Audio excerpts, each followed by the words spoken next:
The grand finale, जिस finale का इंतज़ार जब से ये वर्ल्ड कप शुरू हुआ, इनफैक्ट इस वर्ल्ड कप शुरू होने से पहले जब से क्वालिफायर्स ऑफ द वर्ल्ड कप शुरू हुए थे तब से इंतज़ार था कि कब जो है इस वर्ल्ड कप की शुरुआत होगी। बहुत ज़्यादा तैयारियां हो रही हैं, अहमदाबाद में ये फाइनल खेला जाएगा। एंड मुशी भाई, जो हम देख रहे हैं ना तैयारियां इस वक्त, मतलब इंडियन एयरफोर्स से लेके everyone is involve. Indian air force would show their air show and then choreographies हो रही हैं। एक ओपनिंग सेरेमनी क्योंकि नहीं करवा सकी थी बीसीसीआई, तो अब जो है वो बीसीसीआई और आईसीसी मिलके क्लोजिंग सेरेमनी, एक ग्रैंड क्लोजिंग सेरेमनी प्लान कर रहे हैं।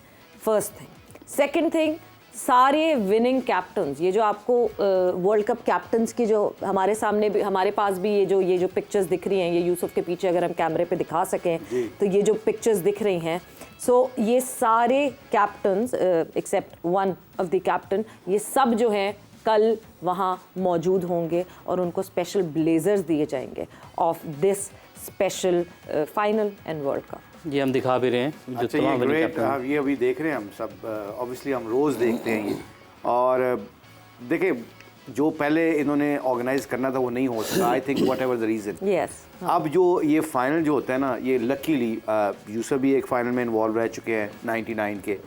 मैं भी अल्लाह का शुक्र है 2 फाइनल में इन्वॉल्व रह चुका हूँ पाकिस्तान टीम की तरफ से, एक में जीते भी थे। बहुत एक्साइटमेंट होती है एज ए क्रिकेटर, आप सोच नहीं सकते कि फाइनल वाले दिन आप कितना इंतजार कर रहे होते हैं। ये अभी इंडियंस और जो ऑस्ट्रेलियन है ना, आई थिंक इस पे मैनेजमेंट का बहुत रोल होता है। वो काम डाउन कर रहे होते हैं, एनर्जी लेवल आपका होता है, थके होते हैं इवन 1.5 महीने के बाद फिर थके, मगर you looking forward to have that competition, that finale you talking about. वो फिनाले जो है ना, उसके लिए आपकी एक्साइटमेंट और एनर्जी लेवल इतना बूस्ट हो जाता है कि जल्दी जल्दी पहला बॉल हो, जल्दी जल्दी खत्म हो टूर्नामेंट और हम जीतें। दोनों टीमों की ख्वाहिश होगी ये। और जो ऊपर से इंडिया का, तो ये हम जानते हैं कि वो जो ऐसी सेलिब्रेशन करते हैं या ऐसे शो ऑर्गेनाइज करते हैं, they are very good on it, they are very professional, मतलब ऑलवेज ग्रैंड करते हैं। और उनके जो सबसे बड़ी बात है कि उनके जो अपने एक्टर्स हैं, जो हॉलीवुड के, बॉलीवुड के लोग हैं, वो सारे पार्टिसिपेट करते हैं। हमने देखा मैच में मैच सेमीफाइनल में भी देखा आपने कि वो सारे मुंबई में बैठे हुए थे, बड़े बड़े जो उनके सुपरस्टार, इवन डेविड बैकम बैठे हुए थे। तो आई थिंक ये उनकी एक इंडस्ट्री को उठाने का एक बड़ा अच्छा तरीका भी होता है उनका। तो उसके अलावा भी अगर देखा जाए तो I think it be a great, कल जो भी करेंगे बड़ा मज़ा आएगा।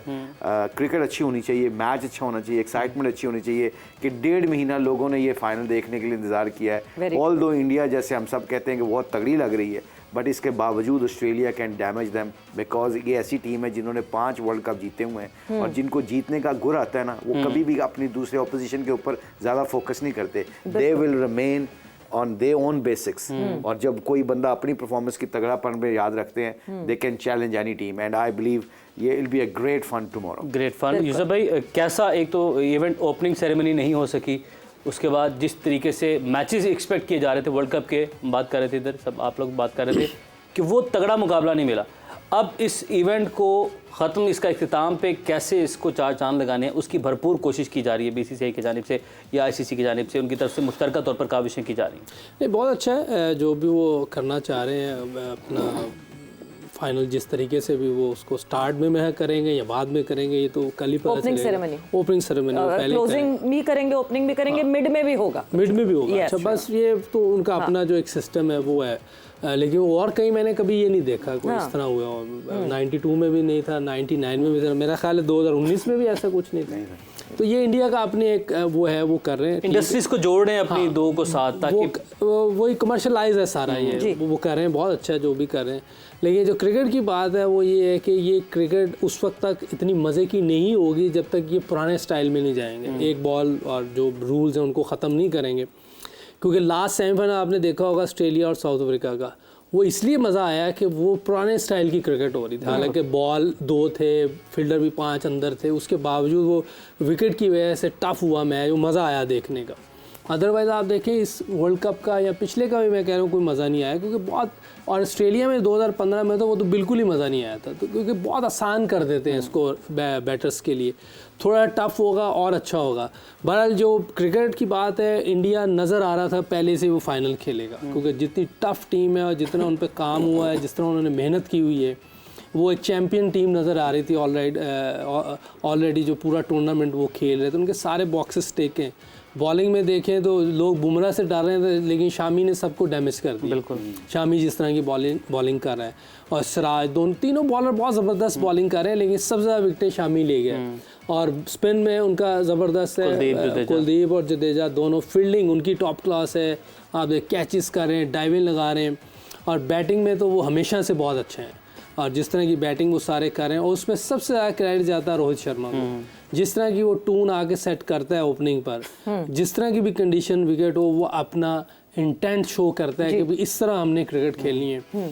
और साफ नज़र आ रहा होता है कि सिर्फ कोहली ने पूरी टीम के, कोहली के इर्द गिर्द पूरी टीम ने चलना है, और वो भी एंकर बना हुआ है, वो एंकर है, मेन एंकर वो है, बिल्कुल। वो भी 90 और 100 के दरमियान रहता है, वो बहुत नीचे नहीं आता कि 70 या 80 के स्ट्राइक रेट, यहाँ अनलेस के विकेट थोड़ी मुश्किल हो फिर वो 70 80 में आएगा। अच्छा। लेकिन अच्छी विकेट हो तो वो भी 90 और 100 में रहता है। तो उनकी बैटिंग भी देखें तो पूरी है, कोई ऐसी वीक चीज़ नज़र नहीं आ रही, वो पूरी एक टीम नज़र आ रही है।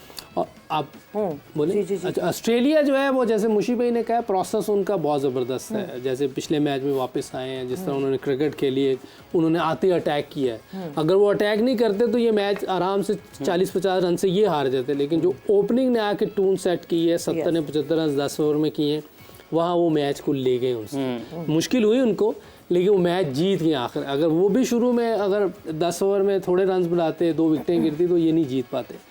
लेकिन जो नज़र आ रहा है, मेरा ख्याल है, जो मुझे लग रहा है कि 70 to 80% चांस इंडिया के, वो मैं 20 या 30 इसलिए कह रहा हूँ कि बहुत ही बुरा दिन हो इंडिया का तो वो हारेगी, अदरवाइज ये मैच वन साइडेड भी हो सकता है। सही, वन साइड, आई होप कि वन साइडेड ना हो। फाइनल देखने का मजा, वो कहते हैं ना कि पूरा टाइम इतना इंतजार करें और फिर उसके बाद एक वन साइडेड मैच आपको देखने को मिले। मुझे भाई, जहाँ इंडिया की बात की है यूसुफ ने, वहाँ एक हमें चीज़ ज़रूर रियलाइज़ करनी पड़ेगी, that India started off with a different combination. It was a entirely different combination with having a question of batting till 7th number, because Hardik Pandya उस नंबर पे आ रहे थे, and then having his bowlers, their bowlers. अचानक से जो है वो हार्दिक पांड्या इंजर्ड होते हैं, और उसके बाद बॉलर्स बढ़ जाते हैं, बॉलर्स आ जाते हैं, और ये 6ठे नंबर तक चला जाता है बैटिंग जो चली जाती है। बाकी फिर उसके बाद आप ऑलराउंडर्स या डिपेंडेबल्स जो है वो आ जाते हैं। इतनी स्मूथली प्लान ए से प्लान बी की तरफ शिफ्ट हुआ। जिस वक्त हार्दिक पांड्या खेल रहे थे, उस टाइम तक विराट कोहली चार्ज कर रहे थे, उस वक्त तक विराट कोहली अपने स्ट्राइक रेट को आगे बढ़ा के खेल रहे थे। मगर जैसे ही हार्दिक पांड्या इक्वेशन से बाहर हुए और आपका बैटिंग डेप्थ, रिलायबिलिटी डेप्थ जो है वो कम हो गई, तो विराट कोहली एंकर बन गए अचानक से, और पूरी टीम का प्लान ए से प्लान बी पे शिफ्ट हो गया, सच इन अ सच स्मूदर वे कि आपको पता ही नहीं चला। Is this the rigorous planning that they have done in the past few months? I think you and Yusuf made a beautiful point. Even मैंने भी realization नहीं की, to be very honest.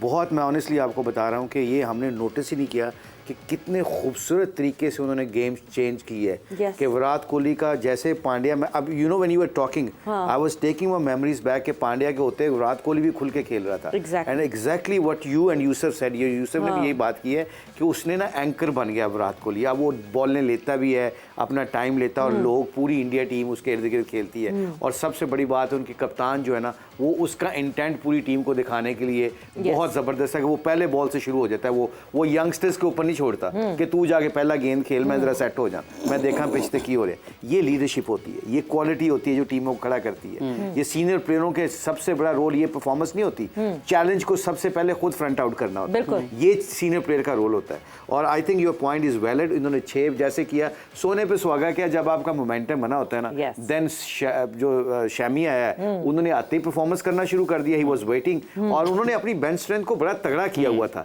इसलिए वो डाउट में नहीं थे। So I think credit goes to India and the management. Dravid को जाता है, उसकी पूरी टीम को जाता है कि behind the scene some time हम क्रिटिसाइज तो करते हैं लोगों को, मगर अप्रिशिएट भी करना चाहिए कि ये जो गेम होती है, ये प्लेयरों से ज़्यादा मैनेजमेंट करती है।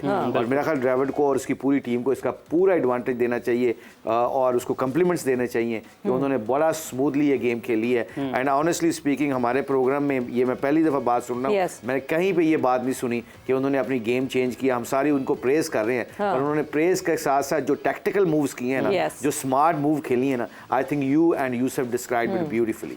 तो जबरदस्त एक सिस्टम मतलब हम इसको करें, इसको कंक्लूड करें तो सिस्टम नजर आ रहा है। जी सर, आप कुछ बिफोर मैंने कहा बिफोर आप उस पे जाएंगे, अपने सवालों पे जाएंगे, एक चीज़ मैं ज़रूर सबको बताना चाहती हूँ और अप्रिसिएशन की बात करते हैं, शामी की परफॉर्मेंस की अप्रिसिएशन पे।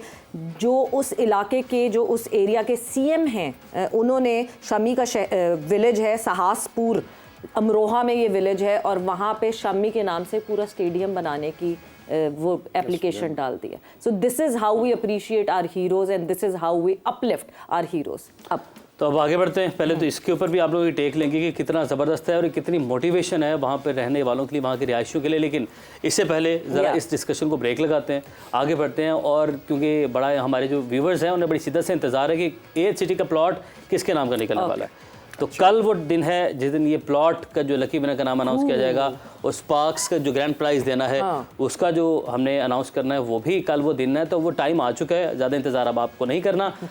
आखिरी लम्हात हैं, आखिरी घड़ियां हैं और ये समझ लें कि आखिरी सवाल है। तो इससे पहले ये वक्त गुजर जाए, आपने इन सवालों के जवाब देने हैं और आपको एएच सिटी में ज़बरदस्त सा प्लॉट मिल सकता है। एएच सिटी जिसके अंदर तमाम तर सहूलियात जो है वो मुयसर है। तो एएच सिटी में अगर प्लॉट जीतना है तो आखिरी मौका आपको हम दे रहे हैं। खैबर पख्तूनख्वा में डेरा इस्माइल खान शहर के अंदर एएच सिटी, और उसका कल का सवाल था वनडे क्रिकेट में सबसे ज़्यादा डबल सेंचुरीज किस मुल्क के बैटर्स ने स्कोर की हैं? इंडिया। इंडिया इंडिया इंडिया आपने बता दिया था बीच में जब हम बात कर रहे थे तब भी। तो जी इंडिया के जो बल्लेबाज हैं उन्होंने 5 डबल सेंचुरीज बनाई हैं और हैट्स ऑफ टू मतलब इंडियन बैटर्स। और इसमें आप लोगों ने जवाब दिए, मैं आपको बता दूं आपके तमाम जो जवाबात हैं वो हमारे डेटाबेस में सेव हो चुके हैं आपके नाम एड्रेस के साथ। कल लकी ड्रा होगा, फाइनल होगा, उस मौके पर एएच सिटी का प्लॉट किसने जीता है उसका नाम अनाउंस किया जाएगा। आज एएच सिटी का आखिरी सवाल आप लोगों के सामने रख रहे हैं और ये मतलब अच्छा, ये जब आखिरी सवाल हमने कहा है ना तो ये मेला जो लगा हुआ है, ये खुशियाँ ये भी इसका मतलब है ख़त्म होने जा रही हैं। तो इस पर भी हम बात करते हैं, सारे इस चीज़ को भी मिस करेंगे। तो वनडे क्रिकेट में पाकिस्तान के लिए डबल सेंचुरी किस खिलाड़ी की है? बहुत आसान सवाल है जी आखिरी, और इस सवाल का जवाब देना है वनडे क्रिकेट में पाकिस्तान की तरफ से डबल सेंचुरी किस खिलाड़ी ने स्कोर की है। इससे अच्छा मौका आपको नहीं मिल सकता था। आपने जवाब देने के लिए अपना नाम लिखना है, मुकम्मल एड्रेस लिखना है। नंबर अब आपकी स्क्रीन पर आ चुका है 0331 9220 इस नंबर की ओर आपने व्हाट्सएप करना है। इस पर आप व्हाट्सएप करें और क्या पता एएच सिटी का प्लॉट आप ही जीत जाएं। तो ये आखिरी मौका है जी, दोनों हाथों से पूछें। आप बड़ा अच्छा, आपने बहुत एंड में किया। 2-3 जो आखिरी नंबर थे आपने वो देखे बगैर मेरी तरफ देख के आपने किए, पर उसका थोड़ा सा प्रेशर आपने ले लिया। पता क्यों? एंड में you are mumbling little bit, fumbling also. वो फिगर पता क्या था? क्योंकि आपको पता था कि मेरी और आपकी आई कांटेक्ट हो गया। यस बिल्कुल, observation back of the mind आपको टिक तो कर रहा होता है ना। बिल्कुल ऐसे ही बैक ऑफ द माइंड जहाँ टिक करने की बात की है, ऑब्वियसली स्पार्क्स हम मेरे ख्याल से वापस आके वो स्पार्क्स के लकी का नाम अनाउंस करेंगे ब्रेक के बाद करेंगे। बट जाते जाते हम क्योंकि ब्रेक पर जाने वाले हैं, एक चीज़ बड़ी इंपॉर्टेंट है बिकॉज हमने पहला सेमीफाइनल देखा, that was a relive of 2019 where India and New Zealand played their semifinal, but New Zealand succeeded and proceeded. अब जो कल का फाइनल है that is the redo of 2003 where India and Australia came into the final and Australia was the successful one. ये मतलब ये क्या अपने घर बुला के सबसे बदले निकाल रहे हैं? 2003 की अगर ब्रेक पे नहीं जाना तो बड़ी एक जाना ब्रेक पे स्टोरी सुनाऊंगा। चले जी, हम ब्रेक पर जाते हैं और वापस आएंगे तो स्पार्क्स का कौन लकी विनर होगा वो भी अनाउंस करेंगे। साथ ही साथ 2003 की एक मज़ेदार याद मुशी भाई भी यहाँ पे शेयर करेंगे आफ्टर द शॉर्ट ब्रेक।